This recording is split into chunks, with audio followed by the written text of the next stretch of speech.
Hey guys, coming at you today with a recipe straight from my childhood, passed down from my grandmother to my mom to me, and I haven't had it in forever until I just figured it out last week. So maybe very untraditional keto goulash. So let's get started.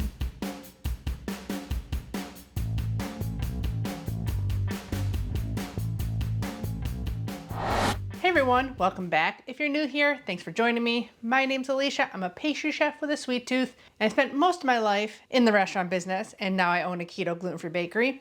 And I'm here to show you all the tips and tricks on how to make the best recipes possible. So if you enjoy my recipes, please hit the subscribe button down there and give the video a thumbs up. Leave me comments, share with all your friends and family. It doesn't cost you anything, but it helps me out a great deal and helps me bring you new recipes every Saturday.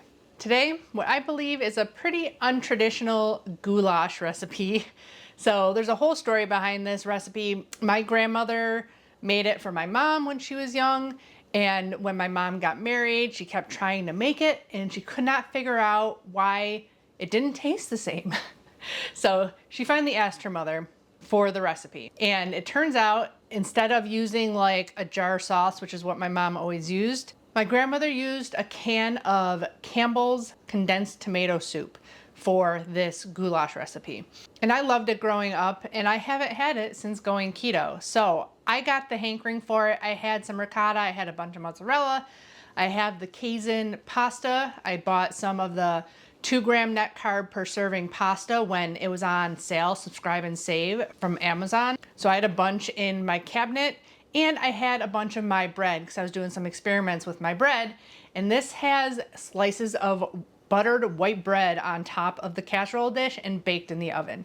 So I had everything I needed, and so I got to testing. And then I made a keto condensed soup recipe. So I have it here. I'm gonna make another batch, but normally you'd use it from room temperature because that's the can, you know. So I have it out chilling, but we're gonna make another batch real quick. This can easily be made into just a creamy tomato bisque soup. It's the start of my soup recipes, basically. But that's another thing I had on hand because my son wanted tomato soup and grilled cheese one morning at 7 a.m. So I had a bunch of tomato soup to use. So I used that for the goulash. So I had everything I needed, and I just ended up yesterday figuring out like a condensed tomato soup version that we can use for this mix. Hey, well, I had saved 1 clove of garlic to make another batch of this, and it's gone. Probably got accidentally thrown out with the onion bag because this was my last onion too, and I put it over here for the video today. I was hoping the garlic would be over here too, and it's not. So pretend we're sauteing 1 clove of minced garlic in here. The ingredients on Campbell's is just tomato puree, which is tomato paste and water. The next ingredients, wheat flour, then sugar, then 2% of the less of seasonings, artificial things, citric acid, and garlic oil is like the last ingredient. So I did 1 tablespoon of extra virgin olive oil, 1 clove of minced garlic, which I did put in the macros for this. So I'm gonna just get that going warm. I like to saute up my tomato paste just to kind of get the tinny taste out of it and bloom the tomato and stuff and flavor in there. Putting the whole 6 ounces in there. Then we're just doing 4 ounces of water once that's kind of sauteed up. We need salt, a little bit of sweetener, and that's it. I also have my oven preheated to 350, and I also have water on a low simmer to cook 8 ounces of pasta. I'm sure they just heat a bunch of tomato paste and water in big vats. And then add in flour, sugar, and salt. So we're doing the same thing, only we're doing our keto sweeteners, and I'm not putting any wheat in there. I just made it super thick so I don't even have to worry about it. They probably add extra water, which brings down cost. And then they add the flour to make it nice and thick. But this really doesn't take long once you have this ready to go. This will stay in your fridge for a long while. Once it's heated through and kind of smooth with the oil, add in your 4 ounces of water, little by little, make it easier to incorporate. So when this is all said and done, it should be about 10 3/4 ounces of soup. I'm doing 1 tablespoon of sweetener. I'm just using Granular Monkfruit Erythitol blend. Then 1 teaspoon of salt.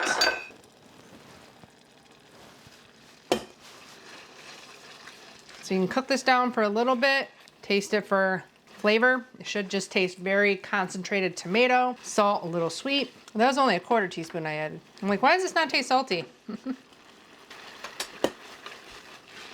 Definitely need that salt in there. You should have this on lower. My burner doesn't really go any lower than this. It should be at like a low simmer. That's better. Okay, so if your burner isn't crazy like me, simmer on low for 5 minutes and then you'll get this right here. Okay, next up, we got sauteing up some onion and ground beef and cooking your pasta. And then you're literally just throwing it all into a bowl, mixing it up, throwing it in a casserole dish, topping with the buttered bread. Very, very simple recipe once you get the tomato condensed soup done. So I salted my water back there. I'm gonna get this whole box of ziti cooking while I get an onion diced and sauteing with a pound of ground beef. A little bit of avocado oil. 1 medium onion. Onions are a little long in the tooth. They start growing. Chop and drop your onions in there since you already got your oil going.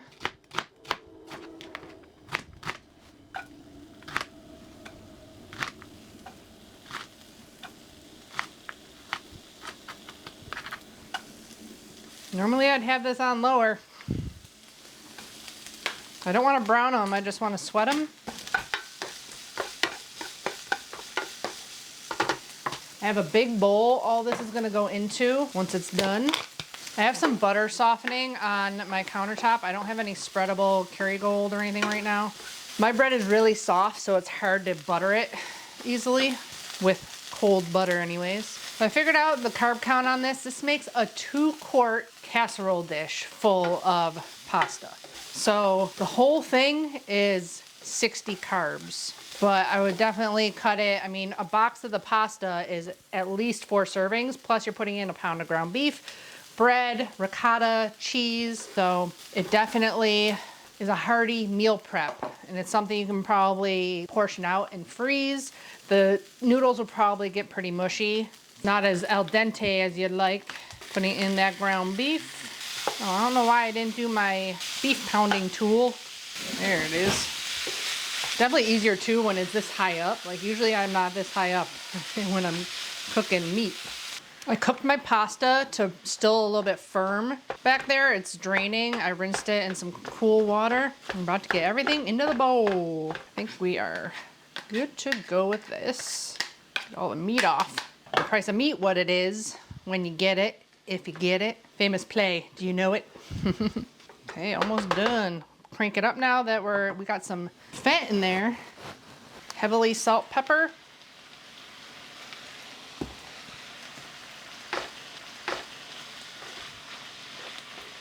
Okay, now we just need our bread and butter and our cheeses that are going in here.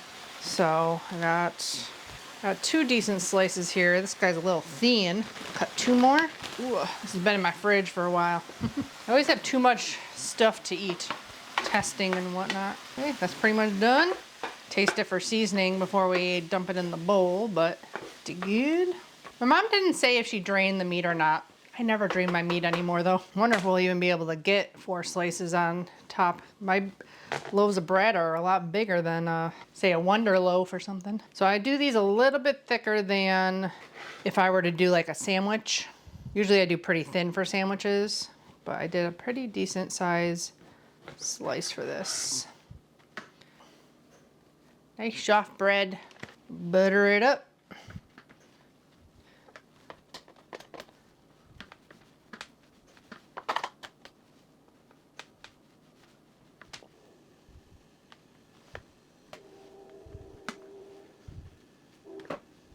Okay, those are ready to go. Cut those in a minute. Put everything into the bowl. And get this out of the way. My mom let me borrow her square dish because I only had 1.5 quart rounds and this is a 2-quart square, and I think more bread to pasta ratio would be better. There's our condensed soup. Obviously it's not as thick and bleh as, you know, the canned stuff. Gonna taste delicious. Then we need, my mom said, a 1/2 cup of milk. I'm just doing a 1/4 cup heavy cream and a 1/4 cup of water. So normally with condensed soup, you add like a can of water or a can of milk. So basically you're just adding less milk than you would if you're making soup. Mixing it all together. Like I said, I don't think this is a traditional goulash in any sense of the word, but it's what I grew up on. And then last but not least, I'm gonna measure this out. I didn't do it last time. Like I measured it in here, 1 cup of ricotta, and I kind of eyeballed. She said between 1 to 2 cups of shredded mozzarella. I do whole milk. So I'm just gonna weigh it because it's easier. Mixing this together. Okay, and then just 4 ounces of shredded mozzarella. She said a cup. A cup is usually 4 ounces in shredded mozzarella form, and that's what I put in the macros. About a handful. Mix it all up. Oh, we gotta spray this casserole dish too. Hubby bought me a glass avocado oil sprayer. I like glass for in home, not so much in the bakery. Okay, mix all this up. Oh, it looks good. You can taste for seasoning if you want. Yum. So we're gonna bake this for 30 minutes. If everything's kind of warm or room temperature. Yum. Yeah, when I put it in my 1.5 quart, it was like mounded. It was hard to put the bread on. So you're basically making like croutons for the top of this.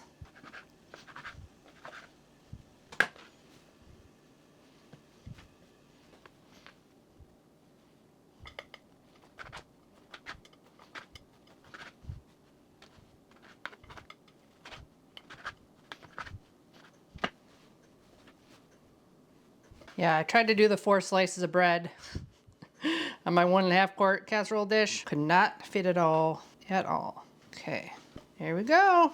Covering it up. Into the oven. We want to get the center at least 165, which right now is just warm. So it might take a little bit longer, but we'll check it at about 15 minutes. Into the oven. Excited for some more goulash. Yum.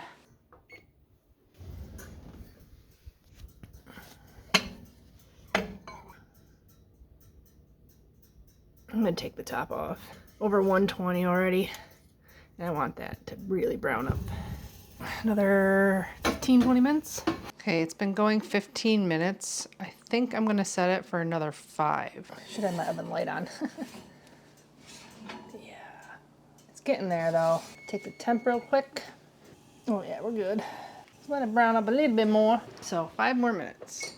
So for a total of 35 minutes. But it all depends on how warm your ingredients are. So I'll be back to try that in just a few minutes. Okay, it's about to come out of the oven. Looks delicious. Yummy. Like I said earlier, about 60 carbs for the whole thing. I added all the ounces together of everything we put in there. I figure it was about 59, 60 ounces all together. So if you divide that by 6, that's 9.8 ounces per serving. So if you want to figure out your macros that way, that'd be 10 grams net carbs. So I'm gonna do that just to see what it is in this bowl.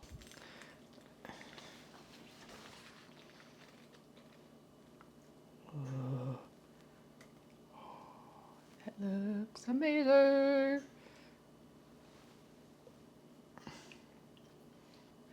So 1 full bowl full.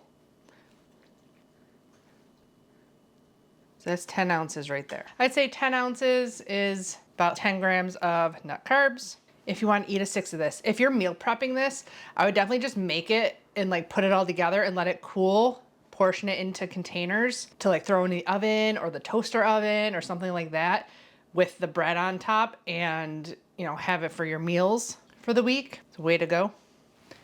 But steamy. I might need a fork. Can't just eat it with my fingers here.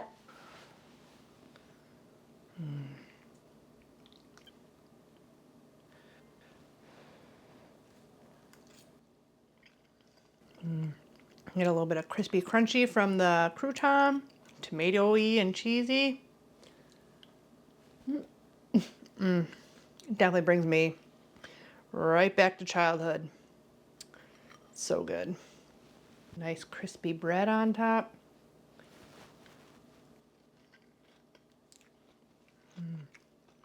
So good. Definitely warm and cozy on a rainy spring day or snowy winter day. Definitely a hearty dinner. It's so good. Can't stop eating it. So good. That paired with one of my Italian herb rolls.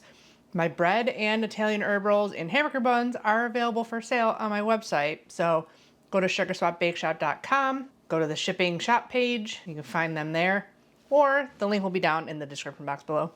But any of your favorite keto bread will work for the top of this, as long as it toasts up nicely. Pretty delicious and pretty quick dinner recipe. Oh, and stay tuned to the end to see my adorable toddler devouring his plates of goulash. He had 2 that night. Of course, I used Banza pasta for his, but it is delicious with this Kaizen pasta also. Pretty delicious and family-friendly meal. So I hope you guys enjoyed this recipe. Let me know what dishes you miss from childhood that you want made keto. I can't guarantee anything, but I can always put it in the back of my mind to try and figure it out, especially if it's something I've had when I was a child. So let me know down in the comments below. What do you consider goulash? Because I know this is not a typical goulash recipe. Let me know down in the comments below. Don't forget to check out my Amazon shop page. The link will be down in the description box below, along with the blog link to the full recipe.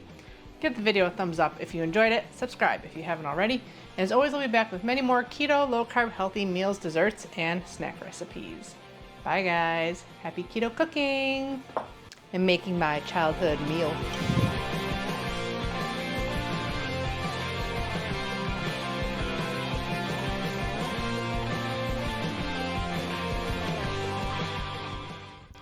Stab it.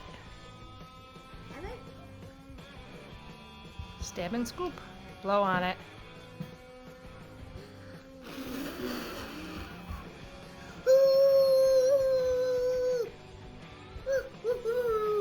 You're so funny. What do you think?